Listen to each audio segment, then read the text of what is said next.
Hello, everyone. Thank you very much for joining us today. My name is Matthew Full, dual source CT product manager for Siemens Healthineers. It is my honor to introduce Dr. Jeff Carr, the Cornelius Vanderbilt Professor of Radiology and Radiological Sciences and Professor of Biomedical Informatics and Cardiovascular Medicine. Clinically, he specializes in non-invasive cardiology imaging with computed tomography and magnetic resonance imaging. He is a physician scientist using non-invasive imaging to not only identify disease, but predict disease before it becomes clinically evident. Dr. Carr is truly one of the leaders in the field and has put together a great talk for you today titled Dual Source CT Applications, Fast Scans with Big Impact. Please let us know throughout if you have any questions via the chat feature, and Dr. Carr will do his best to address them throughout and at the end. And with that, Dr. Carr, the floor is yours. Well, Matthew, thank you so much. And SBCT, thank you for putting this webinar on. I hope everybody's out there is feeling good. Stay safe, stay healthy, and the role that we play in healthcare is just so important right now.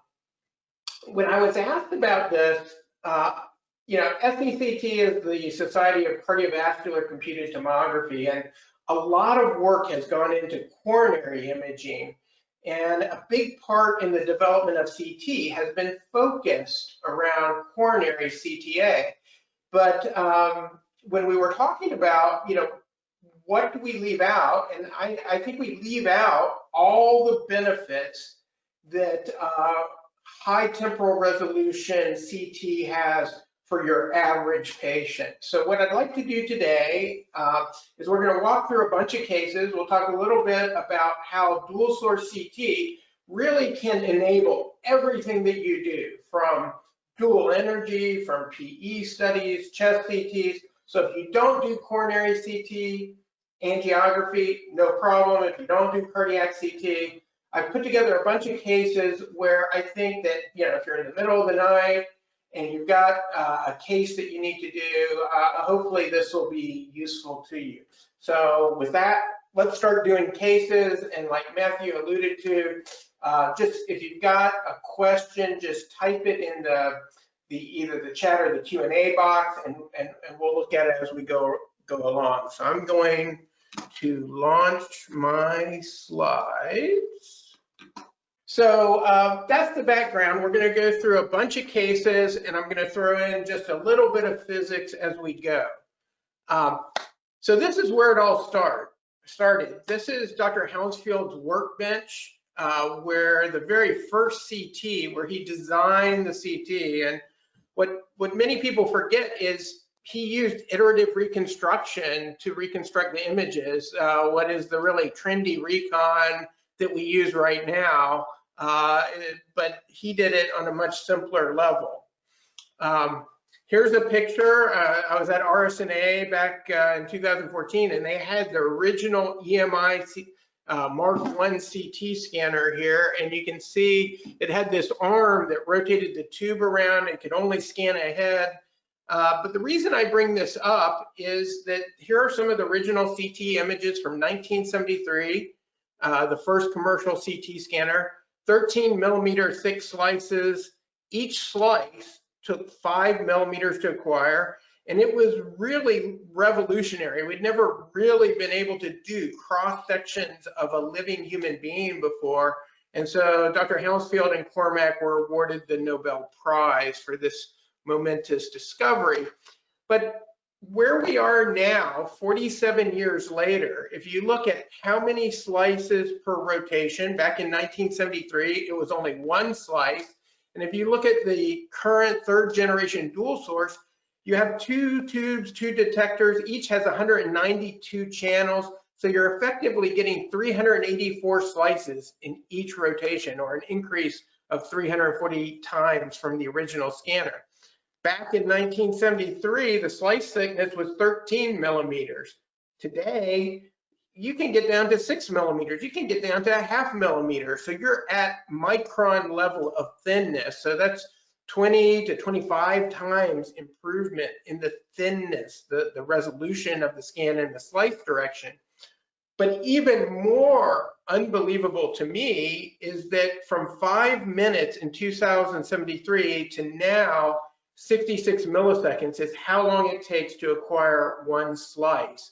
And that's a 4,500 times improvement. So, you know, in 1973, it was 5 minutes for one slice. Today, we're getting 384 slices, and each of those is in 66 milliseconds temporal resolution. I did do the math here. That's 300,000 milliseconds is what 5 minutes is. So again, a tremendous improvement in temporal resolution. And you say, hey, what is that good for? Well, what that's allowed us to do, when I started training, when you did a chest CT, the whole heart was blurred out and you just couldn't see anything. It was kind of, I like to say, it was kind of like a donut. You couldn't see anything in the heart. So when we do CT now, it's a 512 by 512 matrix.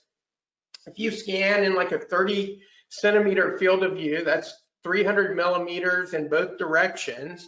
And so that gives you what's called isotropic resolution. Each pixel is 0.6 millimeters by 0.6 millimeters. And then in the slice direction is 0.6 millimeters. So that means each pixel is a perfect cube. And as you can see in the images here where we've done a curved center line through the aorta, that means you can slice this aorta in any angle and you have the same spatial resolution at unbelievable temporal resolution. And for the aorta and for the coronary arteries, this is really critical to do some of the cases and make the diagnoses that before this you could really only do by operating on a patient. So let's do a case. So this is a case of a gentleman that was being evaluated for a TAVR exam. And what I've done is I've reconstructed a stack of images perpendicular to the aorta, and we're going through it. And I'm going to scroll through it for you. And, you know, we're going through the aortic root here. And so you can see, you know, right here is the aortic valve. Now, normally, if you look at the classifications, normally the aortic valve has 3 leaflets, but here you can see there are only 2 leaflets. And again, thanks to having unbelievable temporal resolution, what you can do is you can actually see, here's the ostia of the right coronary artery and the ostia of the left coronary artery. And you can see they're both coming off this anterior leaflet. Now, this is not a course on TAVR, and I'm not here to show you TAVR, but one of the things that's great about CTA is that you get this comprehensive evaluation. So you not only can you do the TAVR specific things of saying, hey, there's a bicuspid valve, it's really chunky, and we've got both the ostia coming off the anterior leaflet, which is a Seivers type 0 with the AP configuration. And, you know, I will tell you, sometimes I see these things and then I tell the surgeons and cardiologists and they say, wow, that's really rare, are you sure? And so then what can you do? You can do these reformats. And so here you can actually see, doing the 3D, that both of these are coming off that anterior cusp. And you can see the calcifications, and you can see the calcifications in the coronary artery. So again, you get this 3D imaging, isotropic resolution, the ability to freeze motion in the coronary arteries, and all that's based on the ability to have very, not only high temporal resolution, but the tubes that allow you to develop the, the tube that allows you to give enough technique to image the coronary artery in every patient. So again, I told you, you know, coronary CT, dual source CT, I think it's fair to say that one of the driving reasons for the development of this technology was coronary CTA. And coronary CTA with dual source CT is really phenomenal. I mean, this was done without dedicated beta blockers, and you can see you get a phenomenal, an unbelievable high quality image. Oops, sorry about that. that you can actually go in and measure cross-sectional areas. You can quantify the amount of stenosis morphologically, and then get some idea of exactly where it is. And so in this case, we saw what looked like a stenosis in the middle part of the RCA, 50% by diameter, 75% by area. And then they went and did the cath and confirmed that that stenosis was non-obstructive. So again, what we can do with CTA is provide both our cardiologists and cardiac surgeons the roadmap to help them guide patient care. And in the case of bicuspid aortic valve, they are not a particularly good candidate for transcatheter aortic valve, the chunky calcifications, the Seivers classification, the coronary anatomy. And so this person, because of their age, probably will go to surgical valve replacement.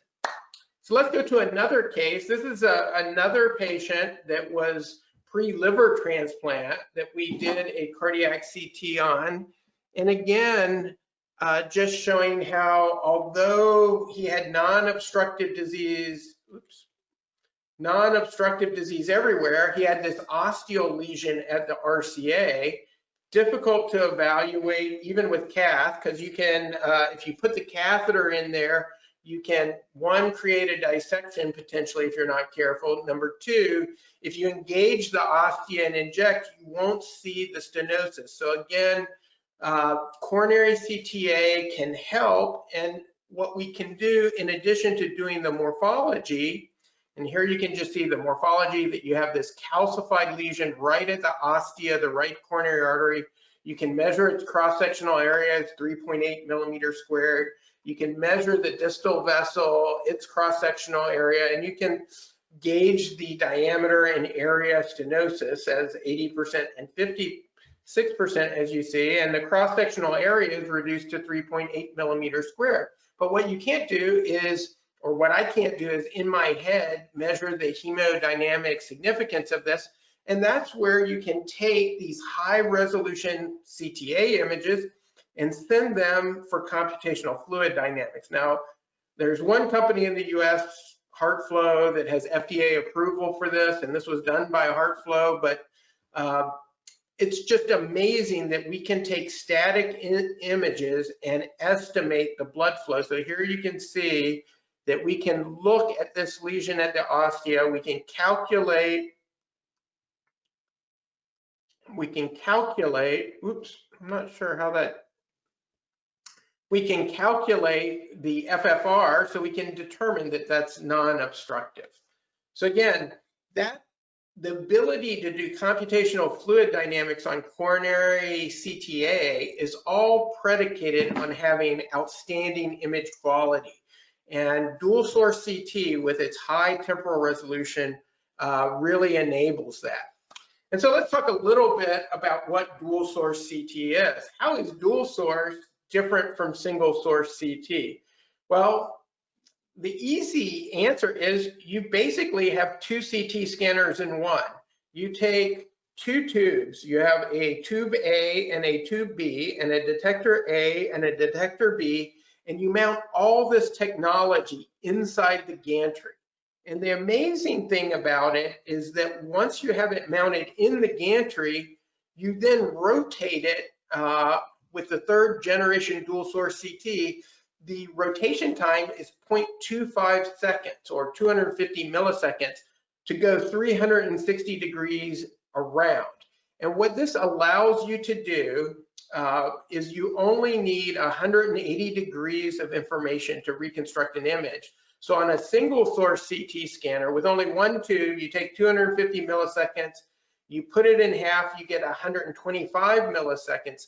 But since you have two tubes, you can combine the data from both of those tubes and gain another reduction so that it's by a 4. So from that 125, you get down to the 66 millisecond temporal resolution that the cardiac recon or partial scan reconstruction allows.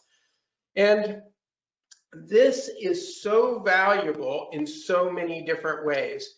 One of the things here in the United States and really across the world is the epidemic of endocarditis, in large part driven by IV drug abuse.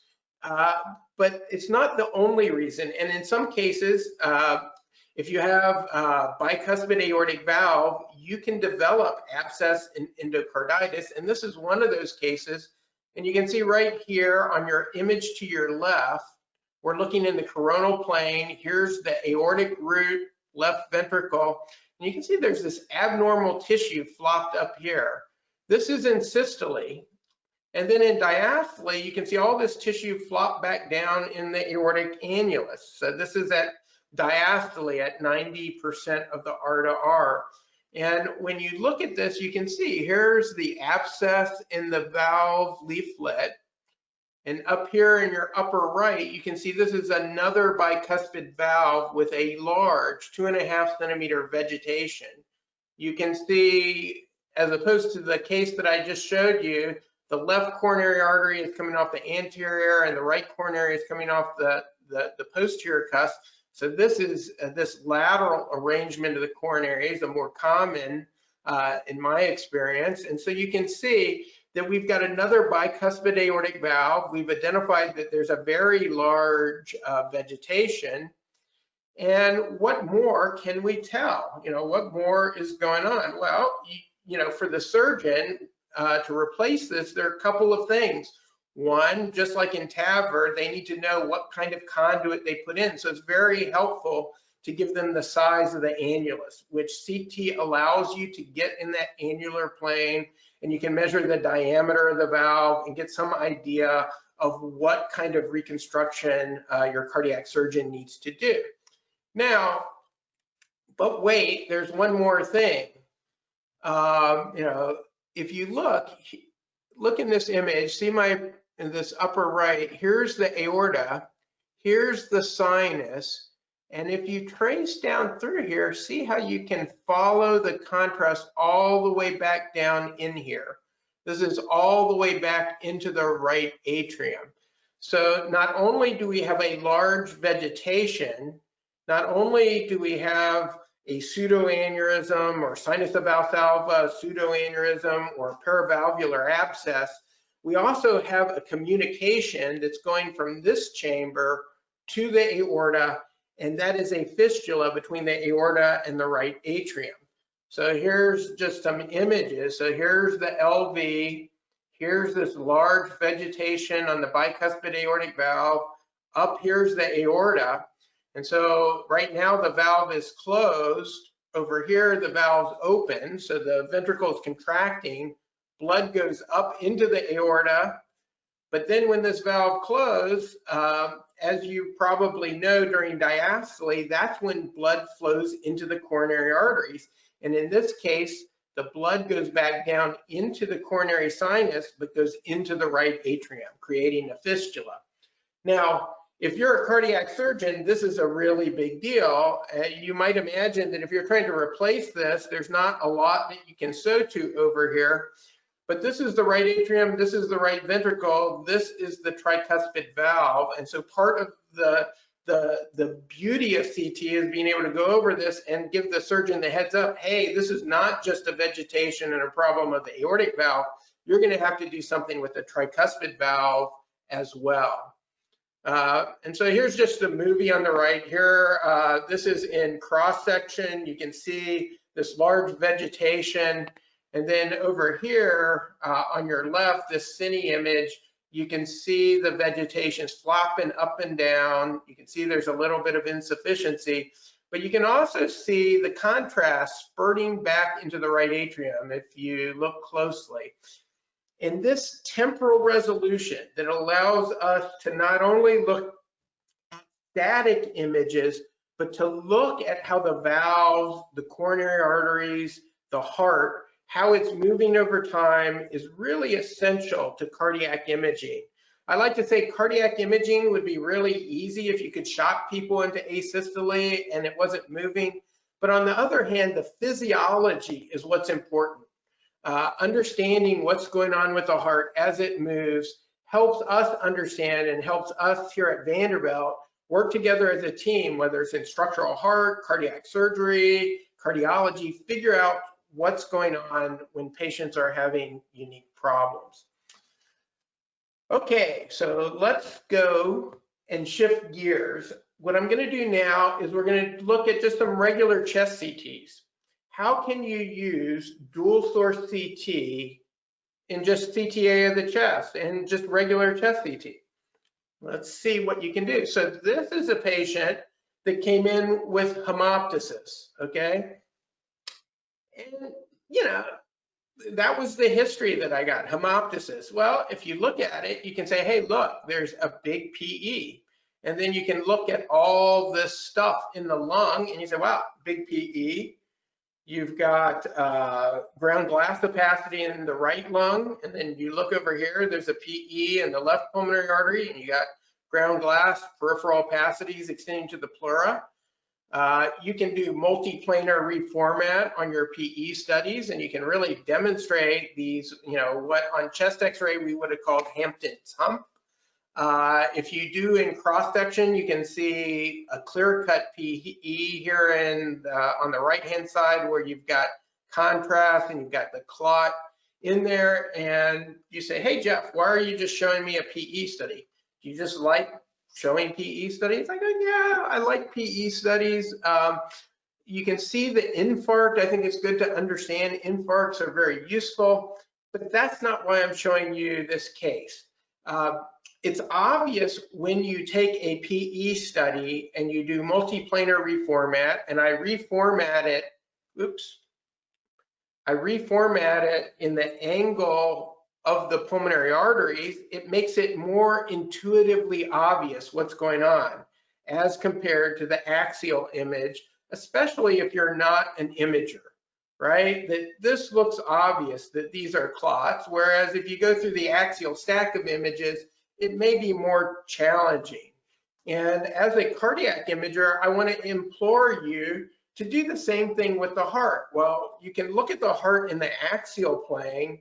For me, it's a lot easier to take the heart, you know, find the mitral valve, angle it so that you're looking at both the long axis view, short axis view, and you're looking in the cardiac plane. So the 4-chamber view, the 3-chamber view, or the horizontal long axis, vertical long axis.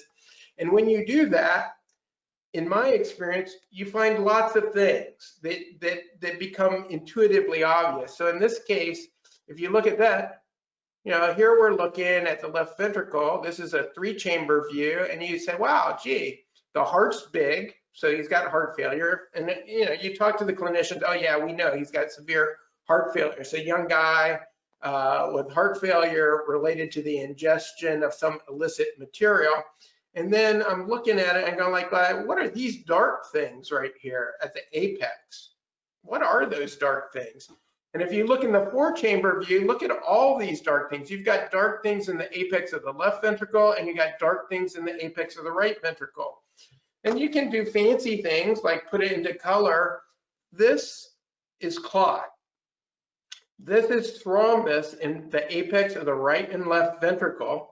And this is why he has pulmonary emboli, that these clots in the apex of the right ventricle broke loose, went out the pulmonary artery, and caused his PE. But if you look here, this is the IVC. You can see there's another clot in his IVC. So not only does he have arterial clot in the apex of his LV that puts him at risk for stroke, which he had a stroke. And so we've explained his stroke, we've explained his pulmonary emboli, and we've explained his hemoptysis. And so the point of this is don't get totally focused on the reason they ordered the study, and by having high temporal resolution and unbelievable image quality with dual source CT, you can identify findings within the heart, even on chest CTs. Now, one of the things that we've started to do a lot with TAVR is to look at valves, and I'm showing this just because it's a cool picture. That temporal resolution by itself is no good without contrast resolution and enough photons or mass to have high signal to noise. And so we use both the MAS of the tube, so high heat unit tubes, that allow us to have the 0.25 second gantry rotation. And then in order to keep the radiation dose down, we use things like iterative reconstruction to allow us to scan at either low kV, low MAS, and have very low dose scans. Now, this isotropic resolution allows us to image, and it's very helpful sometimes when the notes on the patient are right or wrong. This is a aortic valve-in-valve where you have a surgical valve with a Medtronic core valve situated inside of it. And just to show the unbelievable resolution that you've got near, it's almost like you're looking at the aorta by taking the high quality imaging that we have. So let's go back to chest CT. This was a patient that had a neck CT. So they had a neck CT, and the neuroradiologist read the neck CT, dealt with all the brain stuff, and then they said, whoa, what's that at the aortic root with the big arrow here? Hey, I think that's a pseudo-aneurysm, get a chest CT.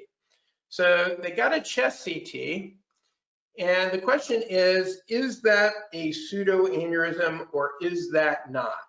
And to figure that out, you really have to look at the rest of the case. And I think that looking at the rest of the case, you'll see that, hey, when you do this 3D recon, it looks like there's been some operation. And if you window it, you can see, yes, he has a surgical aortic valve implanted, so a bioprosthetic aortic valve. And again, this is just a regular chest CT with gating. This is not a coronary, not a TAVR, not multi-phase.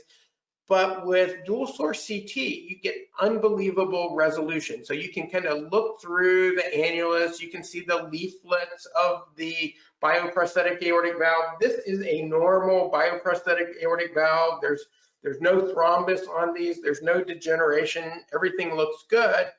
So then the question is, are these pseudoaneurysms or are they not? Now, for those of you that have seen a lot of these, you'll realize that, well, when you do an aortic valve replacement surgically, the patient has to go on bypass. So these are the cannula sites for the bypass and the vent sites. And what you need to solve this is actually what was already in the chart. The patient had had a lung cancer screening study. So if you don't want to do all the fancy recons, find a non-contrast chest CT, and you can see how bright this is on the non-contrast CT obtained a year earlier. You can see that these are pledgets from where they sewed this, and it's not a pseudoaneurysm. So I apologize for flipping back there, but these are where they put the cannulas in and the vents when they cross-clamp the aorta so that they can continue to perfuse the rest of the body while they do the surgical aortic valve. So again, it's the resolution of being able to freeze the motion, tell that this is really not a pseudoaneurysm, this is post-surgical, and the patient can go on and not worry about having a pseudoaneurysm or follow-up. So I'll pause right here. Hey, Matt, do we have any questions or anything anybody wants to ask on the first couple sets of cases? One of the questions that came up, Jeff, is if you could talk about radiation dose for your TAVR studies. Where are you in your practice? Yeah. So here's radiation dose and TAVR. Everything in life is a risk trade-off. And if you're getting ready for major surgery, there's a significant amount of risk that's related to anesthesia, related to the procedure. The second thing is, if you have the need to replace your aortic valve, in almost every case, you have severe or critical aortic stenosis, or you have a congenital anomaly that is considered life-threatening. So in the risk-benefit bucket, you've got a potential life-threatening illness. And so when we do our TAVR protocols, the way we lower dose is we do a cardiac CT scan that is limited to the heart, all three phases, And generally, we use a large technique so that we get good images across the entire cardiac cycle. After that, we used a high-pitch helical using the same contrast to do a CTA of the chest, abdomen, pelvis. And so I have a whole talk on how to do TAVR CTAs, but to answer your question, generally the dose of those, there's about 200 DLP, 200 to 300 DLP, that depending upon the size of the patient, the heart rate, that's related to the cardiac CT. And then there's you're generally between 600 to 800 DLP for the CTA, chest, abdomen, pelvis. So in total, you're in the 600 to 800 range of DLP. So again, very much lower than what we were doing, say 5-6 years ago, just for cardiac CT. But you've got to realize that we're scanning almost the entire body at near isotropic resolution. And we're planning an invasive surgical procedure where if we lower the anesthesia time, if it's a surgical procedure or if it's a TAVR, we get the valve and eliminate or lower the risk of paravalvular leak, coronary occlusion, or some other life-threatening complication. That's a huge win for the patient. So great question. I hope that answers. Put in another question, and at the end we can talk more about radiation and TAVR CTs. So I want to switch gears a little bit, and I want to talk about reconstructions. So we talked about how you can use the two tubes to make the images have really great temporal resolution, 66 milliseconds per slice, which is awesome. The other thing that you can use tube A and tube B to do in dual source CT is you can scan with tube A at 80 kV and tube B at 140 kV, and this creates a dual energy CT. And what the dual energy CT allows us to do is to subtract, and this is an article on dual energy CT, where you're basically saying, hey, I can tell by using the different energies and determine what's calcium, what's iodine, what's metal, based on the atomic number of the substance. And once I know that, I can automate, and in the case of these two images, subtract out the bone and see the tubes filled with iodine and metal and leave those in the image. And so this is really helpful in clinical practice. Now, for pulmonary emboli, in many of our cases, we use dual energy. And for a long time, I said, gee, I'm pretty good at reading PE studies. Why do I need the pulmonary blood volume maps? What good are they? And it took me about 6 months before I realized, these dual energy pulmonary blood flow volume maps, iodine maps of the perfusion are really, really helpful. And this is a case that I would have missed, right? Many of us grew up, and many people are still doing nuclear medicine, ventilation perfusion scans. And for me, reading the dual energy pulmonary blood volume maps is just like reading a pulmonary perfusion map. So you just kind of scan through and you're looking, and I go, wow. I was looking at this, I go, wow, that is a wedge-shaped defect if I ever saw one. And then when you go in the sagittal, you can see a wedge-shaped defect, 2 of them down here. And I'm not going to bore you with showing you the images, but this is the only PE that I could find. It's a very tiny vessel that I would have totally missed without the dual energy. Yet on the dual energy, you can clearly see the wedge of perfusion defect related to this pulmonary emboli. So I just bring this up, the patient's relatively large, image quality is good, but the ability to get another source of information to allow you to rapidly scan the lungs and look for perfusion defects really has helped us improve our patient care. Another chest CTA case, this was a young man that had hemoptysis was found to have a large pulmonary arterial venous malformation. And these can be life-threatening in a lot of different ways. This is the, oops, when I jiggle the mouse for whatever reason, you can see this large enhancing pulmonary AVM. This was an outside study. I think it was supposed to be a movie and play, but for whatever reason, it's not playing. But trust me, this was a large pulmonary AVM with feeding artery and vein. Here is the angio case. So you can see they were able to find the feeding arteries, and then they put in a bunch of coils, okay? Now, this is a really large pulmonary AVM, and it's very hard to be sure that you completely coiled it, and there's a chance if you coil it that it recannulates. So after a time, we brought him back. And again, we did a dual energy CT to make sure that there weren't even any small vessels. So you can see after embolization up here in the top, here is the AVM completely avascularized with a vein draping underneath it. And so again, the ability of dual energy to say, hey, show me if in this embolized AVM, is there any iodine, any blood flow to it that we need to go back in and re-embolize?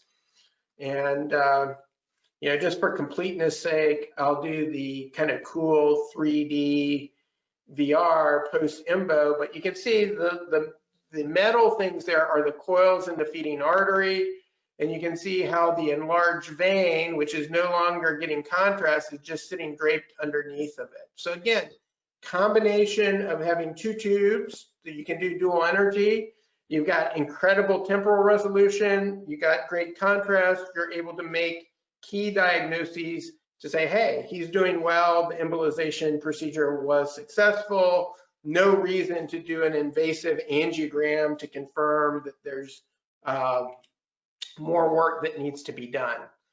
I didn't intend this to be all about IV drug abuse, but I will say that that is one of the great uses of dual source CT, that if people have endocarditis, or in this case, they're having a blue toe, this was a young woman. She had a blue toe. We did CTA of the chest, abdomen, pelvis to evaluate for a source of emboli, which is critically important to treating her. So you can look at this and, you know, on the 3D reformat over here, you can see here's the right coronary artery, and it just kind of stops after the acute marginal. You can look at the multi-planar reformat. You don't identify much contrast there. So in looking at the chest CT, a couple of things. One, I was able to look at the aortic valve. That looks good. There may be a little bit of central insufficiency of the aortic valve, but right here is the right coronary artery. And you can see this black dot here is the occlusion of the right coronary. Here you can see the LAD and the circumflex. They're all patent. They look good. But, you know, for a 35-year-old, she has a lot of coronary artery disease. Here's another reformat showing the occlusion of the right coronary artery. Here you can see the LADs, non-obstructive disease, circumflex, calcification, premature atherosclerosis, non-obstructive, but an occlusion of the mid to distal right coronary artery right before the acute angle of the heart. So again, unsuspected diagnosis made possible on a chest CT angio for looking for aortic disease, happened to pick up occlusion of the right coronary artery, again, because of the high temporal resolution and the ability to see the coronary arteries, change patient management, and impact quality of life for the patient. So this is the patient. One of the things that we do a lot at Vanderbilt is we have a very robust heart failure service. We have a lot of people that get heart transplants. We have a lot of people on left ventricular and right ventricular assist devices. When they run into problems, dual source CT is incredibly powerful. It's powerful for two different ways. One is you've got this mechanical device implanted in the heart, and it creates a tremendous amount of streak artifact. And so you can use the two tubes and the recon to do what's called iterative metal artifact reduction, or IMAR. This is a case from earlier in the year. We were scanning to look for pump thrombosis, and I noticed, wow, look at the native aortic valve. There is some gray stuff right here in the left coronary sinus. Here's the left coronary artery, here's some gray stuff, left main ostia, and this is clot right underneath in the sinus of the left coronary sinus. And so this person had a known complication of LVAD because the aortic valve is not opening, but just like in surgical and TAVR valves, you can get thrombosis of the native aortic valve in the setting of left ventricular assist, where you're bypassing the aortic valve and it's not washing out. So unsuspected finding of basically HALT, or hypoattenuating leaflet thrombosis in a native aortic valve. And again, right here, you can see, here's the sinus filled with clot, and the treatment for that is anticoagulation. But the reason I wanted to show you this case is the metal artifact reduction. So let's look at this. Here we're looking on your left as it moves. This is kind of the standard recon, which is way better than it used to be, but you can see that there's tremendous artifact. This is a HeartMate pump sitting right there. The pump and the pump motor sit right on the apex of the LV, and there's a cannula that's hard to see that goes into the LV. So when you turn on IMAR, you can turn on IMAR and do another set of reconstructions. And what this allows you to do is to partially see inside, and you can actually see that cannula. You still have some artifact, but it dramatically improves your ability, or my ability, to get some understanding of what's going on in the heart. And these LVADs are perhaps the worst case scenario, but they're also patients that really need help when they're going issues. Is it a kink cannula line? Is there thrombus? Is there something with the pacemakers? And by having metal artifact reduction, you can see things like this thrombus in the aortic root that in the past, the artifact would have completely obscured and allowed a change of care.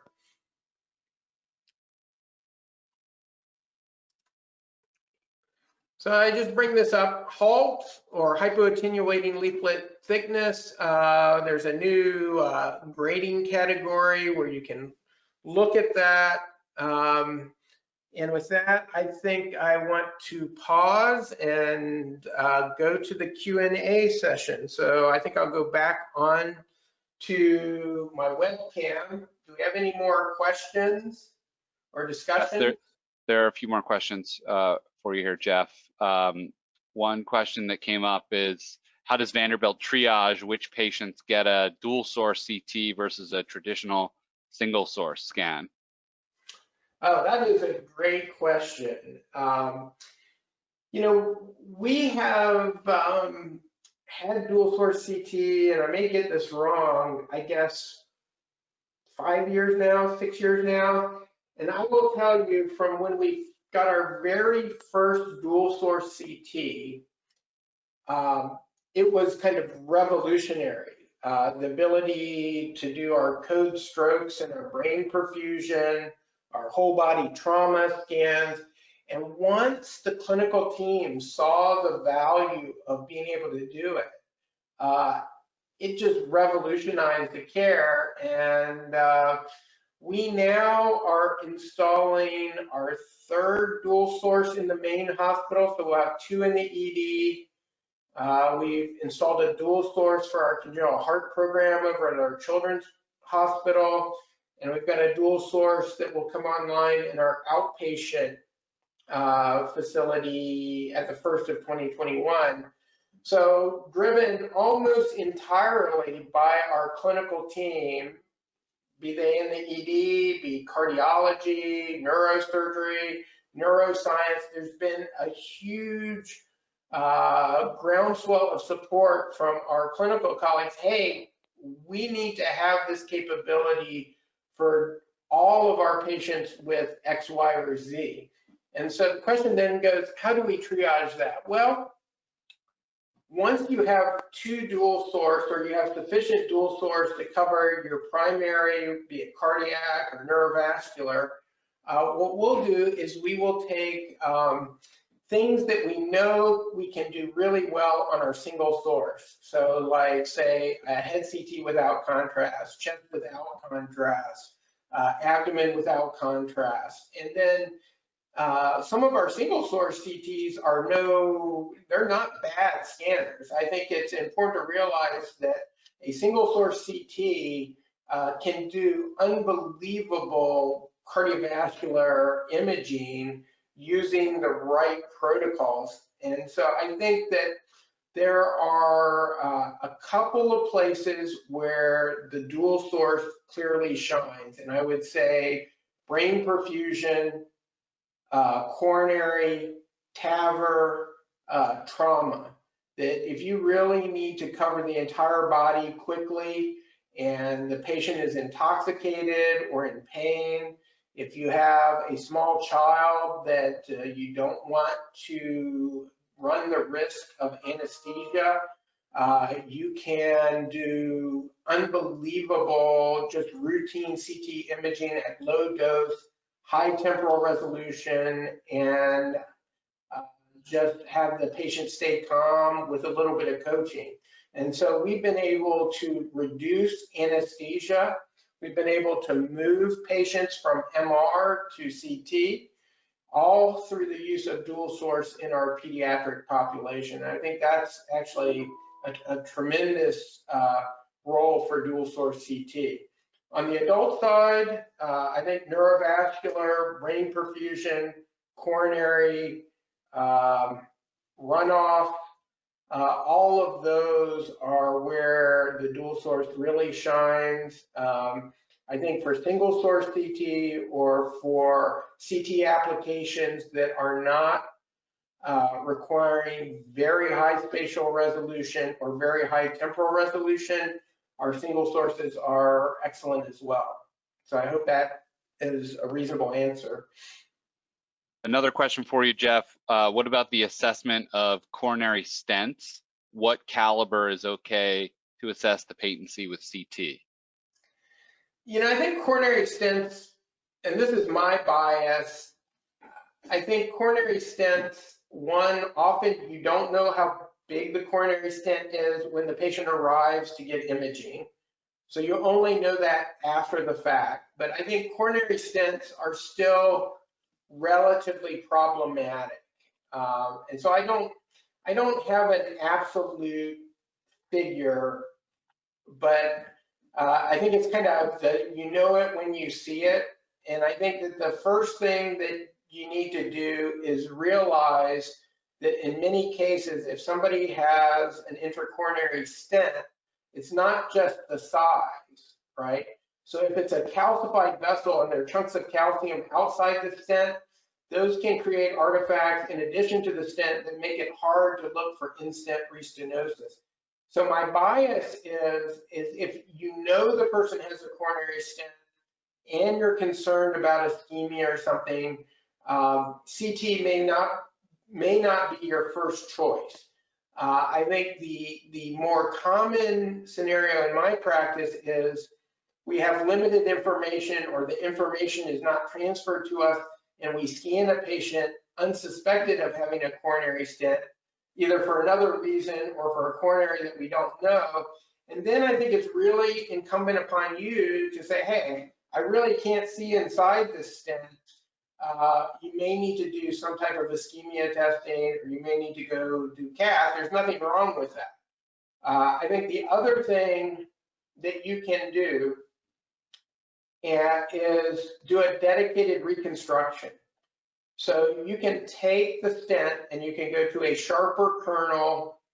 You go to your thinnest slice thickness, And if you've got enough technique and enough image quality, you can sometimes take a stent where you're saying, wow, I'm not 100% sure, to, yeah, it looks okay.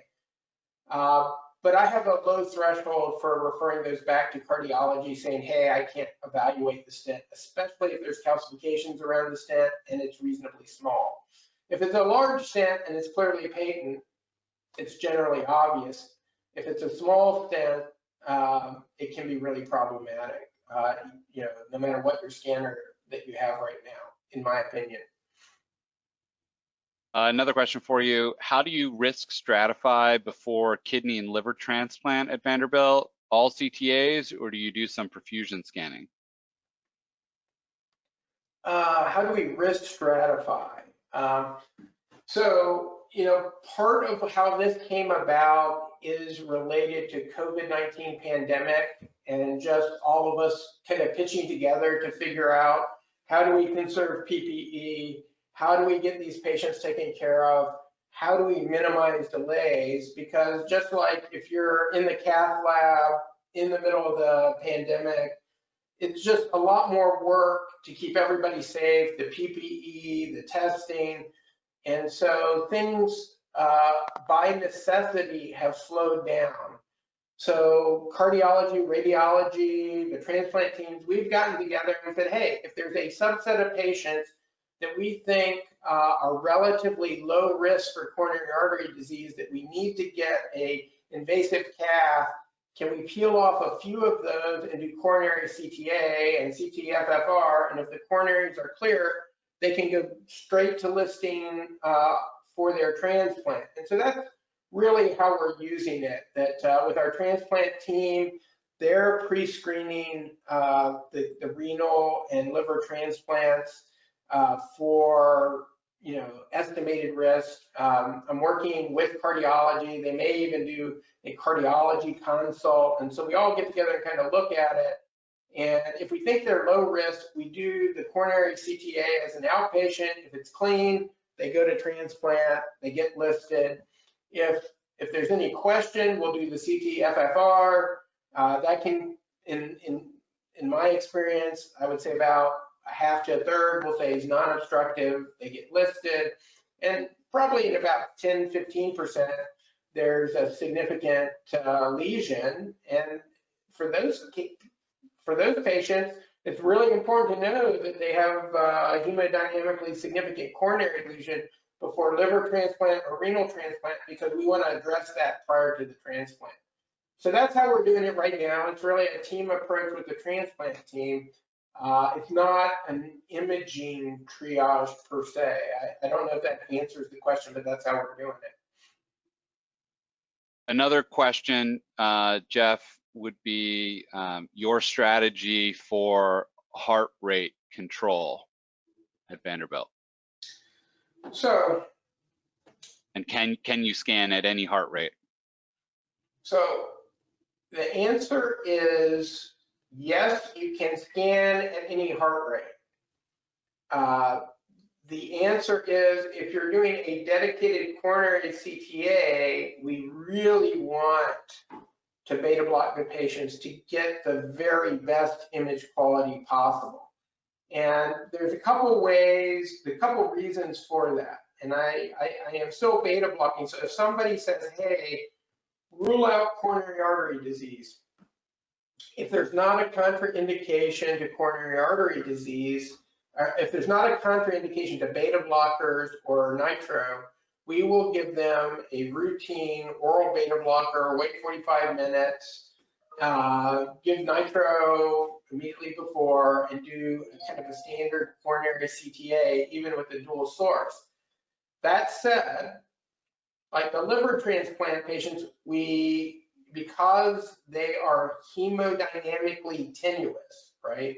Anybody that has severe liver disease, I would not give nitrates to because they tend to get hypotensive. They're vasodilated already because of their liver disease. They also have just a lot of hemodynamic problems because of their severe liver failure.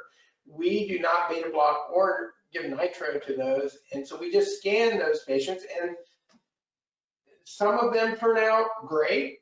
some of them not so good. And I think that when you have really sick patients, the ability to use the dual source to get high resolution imaging of the coronary arteries, you can at least determine, do they have multivessel coronary artery disease, potentially obstructive, which then allows them to go to cath, versus are they normal coronary arteries? And we're doing something very similar in our structural heart program, where we'll do the TAVR CTAs. And on the TAVR CTA protocol at Vanderbilt currently, we don't give beta blockers and we don't give nitro, because generally for somebody with aortic stenosis, you don't want to give nitroglycerin, although there's some debate about that.